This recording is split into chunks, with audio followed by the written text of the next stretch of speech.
ไหนจะปั้นนี่นั่นแหละเยอะๆดูสิป่ะ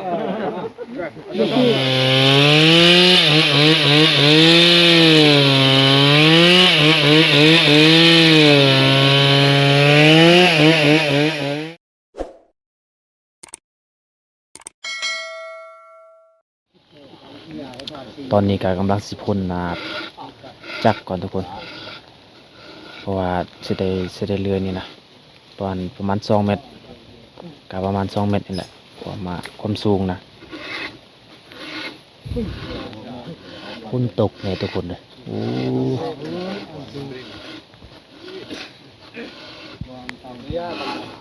มื้อนี้นะคือสิแม่นเบิดมื้อเลยฝนตกมื้อนี้นะหักเลยทุกคนเบิ่งไม้นะไม้สำนาสาวนี่หักเลยว่าไม้ตัวนี้มันใหญ่อีหลีนี่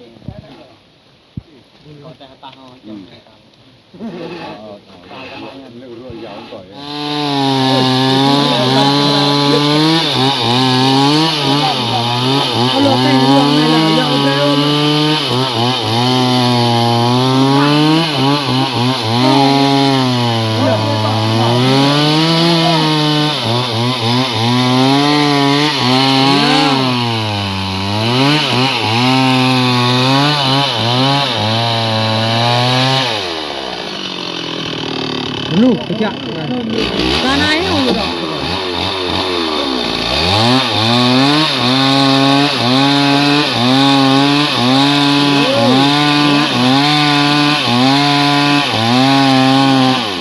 กันไหนละออมมันละ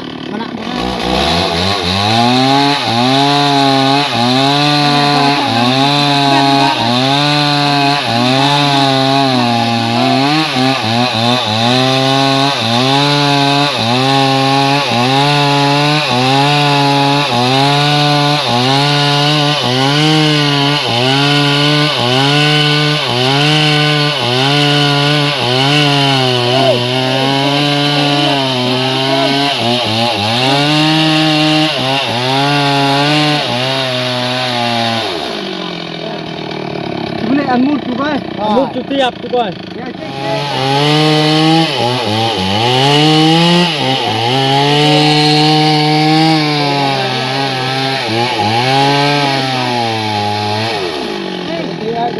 Anh đây cái này à? Ở đây làm ớt tu coi. Anh đó. Anh có cút. Đây đây coi. Làm lời nào mút chứ.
ด้วยโlà việc giữa mà nằm đấy mà nằm đấy mà nằm đấy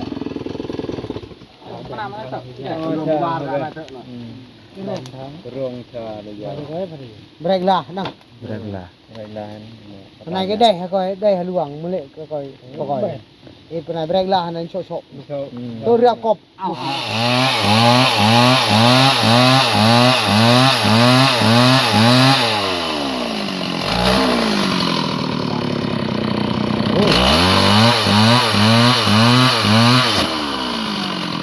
luôn luôn vâng cái tay nữa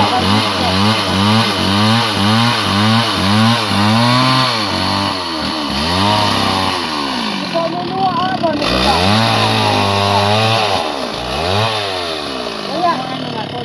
bây giờ như con nó nua anh này vẫn lệ nhiều cả tam thì cùng nhiều cả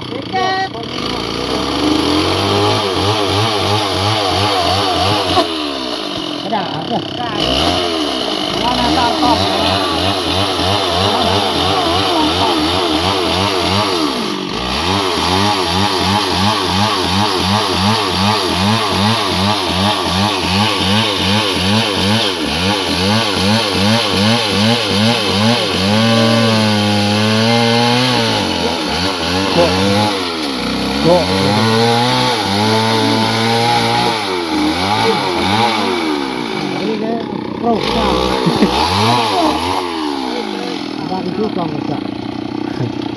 Nó ở mực nấy tạ.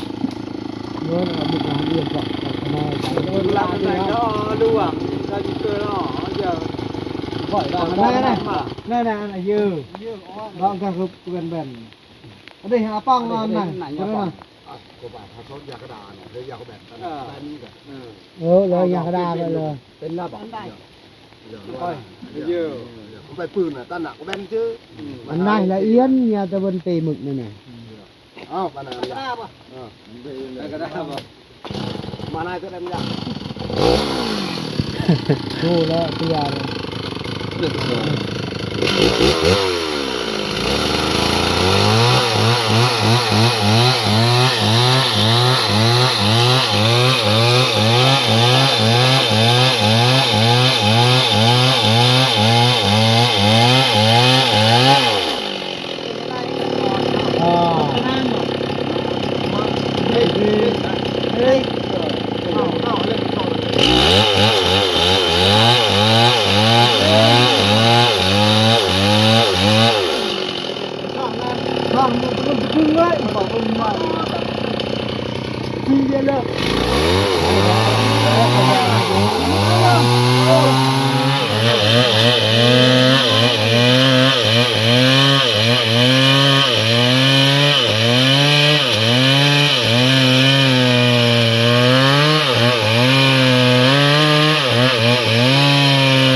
Ramada Chola. Cái này giá hết cả đà.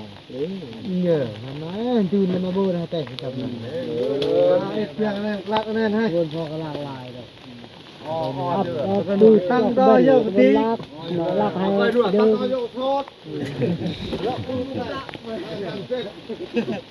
Đâu phải đo vô tí cái luôn. เอาถือไปนี่ก็สำเร็จเป็นแผ่นที่สองยังอีก3แผ่นทุกคนได้ละ2แผ่น Này con nó cao, con cái là lường. ปกติมันก็มี5แผ่น Lớn rồi giờ tì cái nó ขึ้นบ้านมาเย็ดมาขึ้นไปนี่แก นกไปยังตีมือยอยิงตี แต่ไว้ล่ะ เมื่อไงขนาดจะปั้นนิดนึงดูสีป่ะ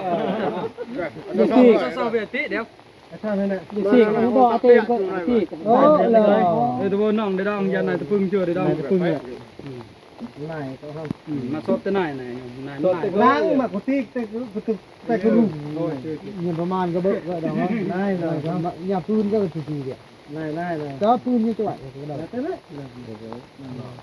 เนี่ยกำลังลงดินเยอะๆค่อยๆนะหามูแน่นครับมูบ้าเลยหามูตับเยอะเดียวเลยเย็นน้องอีเป็ดเอาไปตะนี่มั้ยฮะมูเดียวกันดังนิ้วในอันนั้นล่างแต่อันโฉบปืนเยอะมากขี่เยอะๆขี่ชาดีน้ำเข้มเฮ้ยข้ามเรียนจากระทาบเลยบ้านพนะมาเกาะมือดีกันไปเนาะเลย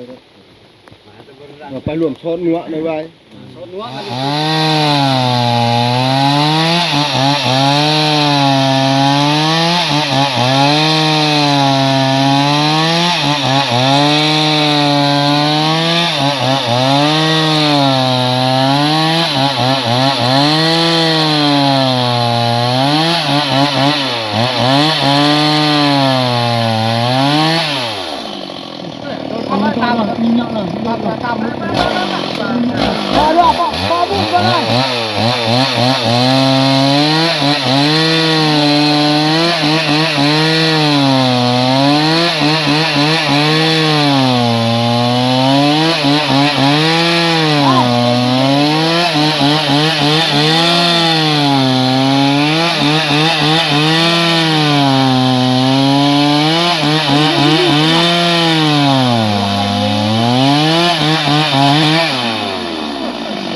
ได้บ่น้อย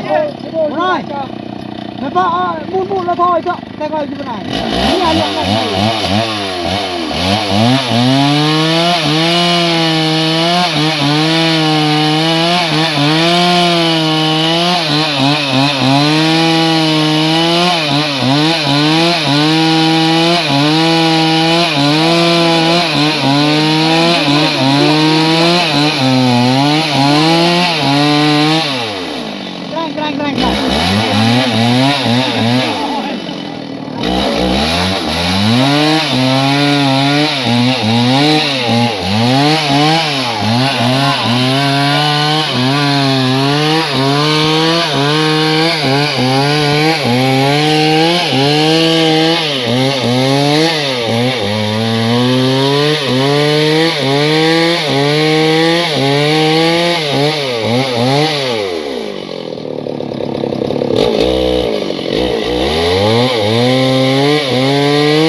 บ้านนู่นมา เบาอยากเอาแบน มาคนหัวพอดีเนาะด่ามาเป็น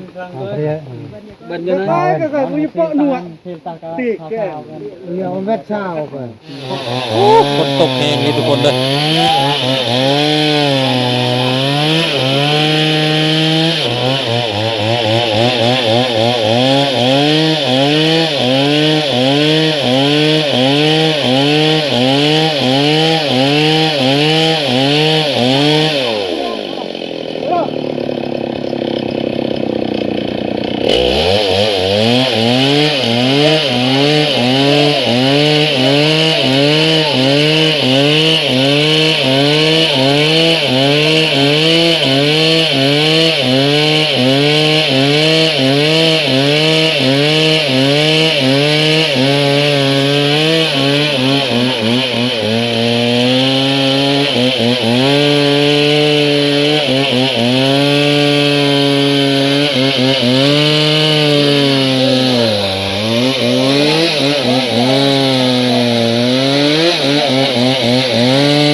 ตอนนี้ก็สิกลับบ้านแล้ว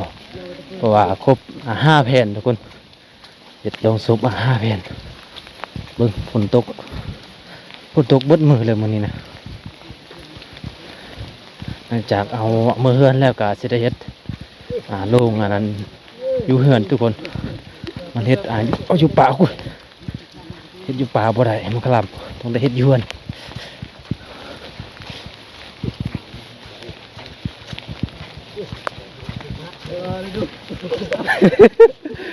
โอ้